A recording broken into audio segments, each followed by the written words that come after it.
नमस्कार, आप देख रहे हैं पूर्वांचल यूपी लाइव। मैं हूं राजेश सुरकर।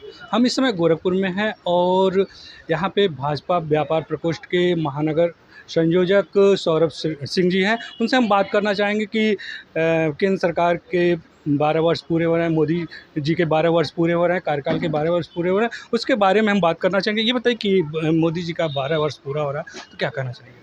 नमस्कार। माननीय प्रधानमंत्री मोदी जी के 12 वर्ष पूरे हुए हैं। 12 वर्ष में मोदी जी ने बहुत ही तेज़ी से भारत के इंफ्रास्ट्रक्चर का डेवलपमेंट किया, व्यापार को भी आगे बढ़ाया और कोविड जैसे बड़े बड़े प्रकोपों को झेलते हुए भी भारत की अर्थव्यवस्था को उन्होंने एक मेंटेन करके रखा है। आज भारत पूरे विश्व के चौथी बड़ी अर्थव्यवस्था के रूप में है और व्यापार यहाँ का बहुत ही तेज़ी से डेवलप कर रहा है। आज भारत के व्यापारी एक्सपोर्ट कर रहे हैं और मोदी जी हर क्षेत्र में डेवलपमेंट कर रहे हैं। जिस तरह से आपने कहा कि व्यापार बढ़ रहा है, ठीक है, और लेकिन जिस तरह से महंगाई बढ़ रही है, उस पर क्या कहना चाहेंगे? देखिए, महंगाई तो जो हिसाब है कि पूरे विश्व में बढ़ रहा है और उसका प्रकोप भारत पे भी है। गैस सिलेंडर के दाम बढ़े, चाहे तेल के दाम बढ़ रहे हैं, तो ये आप देख रहे हैं कि इस समय युद्ध चल रहा है और युद्ध की स्थिति में ये होना है और ये पूरे विश्व में हो रहा है, उसका असर भारत पे भी पड़ रहा है।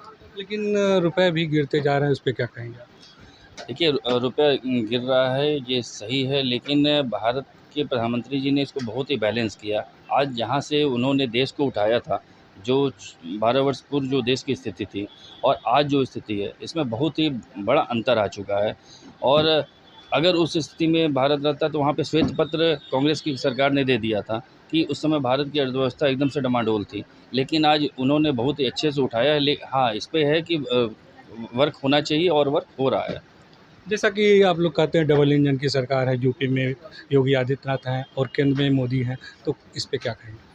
देखिए, हमारी डबल इंजन की वाकई में सरकार है और प्रधानमंत्री मोदी जी और आदरणीय योगी जी मिलकर इसको बहुत अच्छे से आप चला रहे हैं। आज उत्तर प्रदेश एक्सप्रेस प्रदेश हो चुका है। सबसे ज़्यादा एक्सप्रेसवे उत्तर प्रदेश में है। अगर ये डबल इंजन की सरकार की ही देन है कि गोरखपुर आज हमारा 50 वर्ष आगे जा चुका है। गोरखपुर का जो डेवलपमेंट का है, ये हम देख रहे हैं कि आज गोरखपुर 50 वर्ष आगे चल रहा है और कई चीज़ों में ऐसा आप किसी एक सेक्टर को नहीं ले सकते हैं। हर सेक्टर में गीडा आज हमारे लिए सबसे बड़ा उद्देश्य हो चुका है कि नोएडा से भी बढ़िया गीडा में हो रहा है। आप पूर्वांचल एक्सप्रेसवे आया, उसके पास लिंक, क्योंकि योगी जी इस चीज़ को ध्यान देते हैं कि गोरखपुर को हम कैसे लिंक एक्सप्रेसवे से जोड़ें और उन्होंने लिंक एक्सप्रेसवे के द्वारा पूर्वांचल एक्सप्रेसवे तक जोड़ा और आज व्यापारी का माल अपने आप दिल्ली या बड़े बड़े बाज़ारों तक पहुंच जा रहा है। तो क्या व्यापारी इस समय सुरक्षित महसूस कर रहे हैं? जी हाँ, सबसे बड़ी चीज़ तो आपने अभी ये पूछा कि व्यापारी की सुरक्षा। इस समय एक समय था कि सपा की सरकार थी, हर व्यापारी के साथ लूट होता था, हफ्ता वसूली, डकैती, छिनैती आराम। लेकिन जब से ये आदरणीय योगी जी आए, तब से कहीं भी ना छिनैती होता है, ना डकैती, ना ही कोई व्यापारी ये कह सकता है उससे कोई जबरन वसूली किया जा रहा है। और इस तरह की अब घटनाएँ तो मतलब सुनने में भी नहीं आती है और उनके इनकाउंटर के नाते इस चीज़ का बहुत बड़ा असर पड़ा है कि क्रिमिनल उत्तर प्रदेश छोड़ के भाग चुका है। आगामी 2027 का चुनाव आने वाला है, तो इस पे क्या रणनीति होगी आपकी? देखिए, भाजपा व्यापार प्रकोष्ठ इस समय महानगर में बहुत ही तेज़ी से जनसंपर्क कर रहे हैं। हम लोग डेली 4-5 संगठनों के पास जाते हैं और हर व्यापारी के पास जाके उनसे जनसंपर्क कर रहे हैं। जो 27 का इलेक्शन आ रहा है, उसमें हम लोग प्रचुर बहुमत के साथ आ रहे हैं और फिर से परम पूज्य योगी आदित्यनाथ जी मुख्यमंत्री बनेंगे उत्तर प्रदेश के। ये सौरभ सिंह जी हैं। सौरभ सिंह जी ने कहा कि यूपी में योगी जी और केंद्र में मोदी जी के वजह से विकास कार्य तेज़ी से हो रहे हैं और भारत बढ़ रहा है और यूपी में गोरखपुर में, खासतौर गोरखपुर में है, गोरखपुर का भी विकास बढ़ रहा है। अब आपसे बात करना चाहिए, आप अपना नाम और परिचय। मेरा नाम प्रवीण सिंह है। मैं व्यापार प्रकोष्ठ का जिला प्रभारी हूँ और साथ में सौरभ जी के सहयोगी भी हूँ। अभी आपने सुरक्षा की बात की। अभी 3-4 दिन पहले एक घटना घटती है नवादा बड़हालगंज के पास। पेट्रोल पंप पे लूट की घटना होती है। वो पीड़िता महिला है, वो चला रही है अपना व्यापार और थाने पे गई। थाने पे जो भी हुआ, वो जो अपराधी थे वहाँ से छूट गए। बताया जा रहा है कि वहाँ के स्थानीय जनप्रतिनिधि का भी उसमें रोल था उसको छुड़वाने में और उसको मात्र 151 धारा लगा के छोड़ दिया। आज हम लोग जब संगठन को पता चला है, हम लोग गए डीएम के वहाँ, एसएसपी के वहाँ गए। आज ही ये खबर आई है, हम लोग के सामने उन्होंने फ़ोन किया। तत्काल प्रभाव से विवेचना अधिकारी को उन्होंने निलंबित करने का आदेश दिया है और जांच को दोबारा करने की। तो ये एक उदाहरण जो ताज़ा है बताया। इसके अलावा व्यापारी सुरक्षा की जो बैठक हो रही है, महीने में एक बार हो रही है। व्यापारी बंधु की जो बैठक हो रही है, महीने में एक बार हो रही है। पूरे देश में ये नहीं है, ये अपने गोरखपुर में है। ये इस वजह से गोरखपुर के व्यापारी, पूरे प्रदेश के व्यापारी सुरक्षित महसूस कर रहे हैं।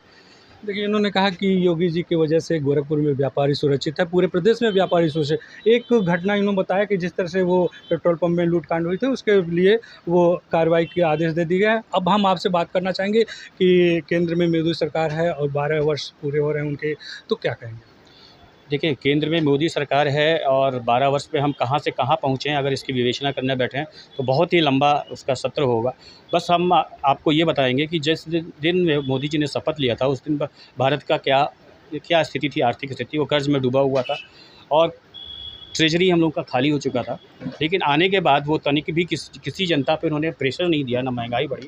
उन्होंने एक लक्ष्य निर्धारित किया और एक रणनीति तैयार की और उस पे जनता जनार्दन ने उनका भरपूर सहयोग किया, जिसका एग्ज़ाम्पल डिजिटल इंडिया था।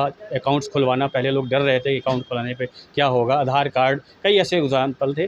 करते करते आज ये स्थिति आ गई है कि हम विश्व की छठी सबसे बड़ी अर्थशक्ति हो चुके हैं। अभी जो वैश्विक संकट में हम 7.7% के GDP पे हैं। और अगर देखा जाए तो हमारी आज़ादी 1947 में नहीं, 2014 में हुई। जी। तो आपने कहा कि 1947 में आज़ादी नहीं हुई, 2014 में आज़ादी हुई है, लेकिन आपने महंगाई की बात कही है, तो महंगाई क्या कम हो गए हैं इस समय? बिल्कुल, देखिए महंगाई कहाँ है, आप समझिए, हम उन्हीं चीज़ों पे महंगाई है जो हम बाहर से मंगाते हैं। मोदी जी ने साफ शब्दों में कहा, अभी अपील किया, सोना कम खरीदिए, विदेश कम जाइए और मितव्ययी बनिए। आज हम जो गैस मंगा रहे हैं वो अमेरिका पूरी दुनिया पे राज क्यों करना चाहता है? सिर्फ एक संसाधन उसने कैप्चर कर रखा है गैस का, या कह लें तेल का। उसको कैप्चर करके वो पूरी दुनिया पे राज करना चाहता है। लेकिन क्या भारत पे राज कर पाया? नहीं कर पाया। आज जो बगल में पड़ोसी देश, सारे देश दिवालिया हो रहे हैं अमेरिका के इसी रणनीति के नाते। और महंगाई की बात आप कर रहे हैं, तो महंगाई हमारी, बिल्कुल मैं मान रहा हूँ कि गैस में बढ़ी है, पेट्रोल भी बढ़ रहा है। लेकिन और आप देखिए, बाज़ार में जाइए, आपको कहीं महंगाई महसूस नहीं होगी। आज पर कैपिटल इनकम जो है बढ़ चुकी है। आज कोई आपको गरीब नहीं दिखेगा। गरीबी रेखा से कितना लोग ऊपर आ चुके हैं, पेइंग कैपेसिटी सबकी बढ़ चुकी है। तो आप वो महंगाई, ठीक है, वो महंगाई बढ़ाने का कारण सरकार नहीं है, ना मोदी है, वो वैश्विक संकट है। लेकिन जिस तरीके से बाज़ार में आप जाएँ, बाज़ार में रौनक देखें, सब्जी मंडी में जाके रौनक देखें, कि अभी हम लोग व्यापारी सम्मेलन एक मीटिंग करके आ रहे हैं, साहबगंज में जाके देखें, कहीं आपको ऐसा लगेगा नहीं कि महंगाई है। और उसका सीधा एग्जाम्पल, अभी कुछ साल पहले हमने कोरोना संकट देखा। उसमें मोदी जी के आह्वान पे एक सुर में पूरे देश ने वो किया जो मोदी जी ने कहा। लोगों ने इसका मजाक भी उड़ाया, लेकिन आप ये देखें, उस समय हमारे पास वैक्सीन नहीं थी। फिर पूरी दुनिया को हमने वैक्सीन दिखाया, आत्मनिर्भर बन के। तो मोदी जी का साफ कहना, आत्मनिर्भर बनो। तो आज हम लोग उस तरफ बढ़ रहे हैं, व्यापारी समाज भी उस तरफ बढ़ रहा है। हम लोग एक्सपोर्ट करने पे सोच रहे हैं कि हाँ, एक्सपोर्ट भी करना चाहिए। आप जहाँ खड़े हैं, ये महानगर संयोजक का प्रतिष्ठान है। आप देखें, पुस्तक, एक समय ऐसा था कि पुस्तक की तरफ लोग भाग नहीं रहे, मोह भंग हो चुका था। लेकिन आज यहाँ पे आप देखें कि छात्र आ रहे हैं, साहित्यकार आ रहे हैं। तो धीरे धीरे लोगों को समझ में आ रहा है। बरगला दिया गया था, हम सभी का माइंडसेट चेंज कर दिया गया था, उसको बदलने में समय लगेगा।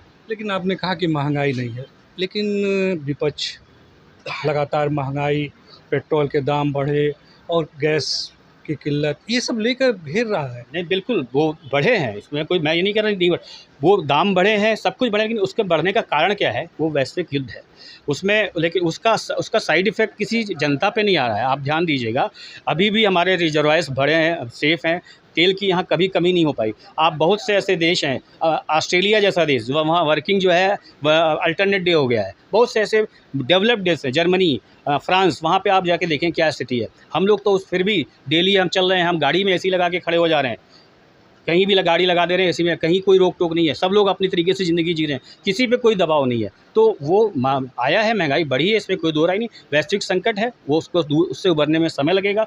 कार्य हो रहा है, संगठन कार्य कर रहे हैं, कार्यकर्ता काम कर रहे हैं, उससे भी हम लोग उभर लेंगे, बहुत जल्दी उभरेंगे। ये थे भाजपा व्यापार प्रकोष्ठ के नेता।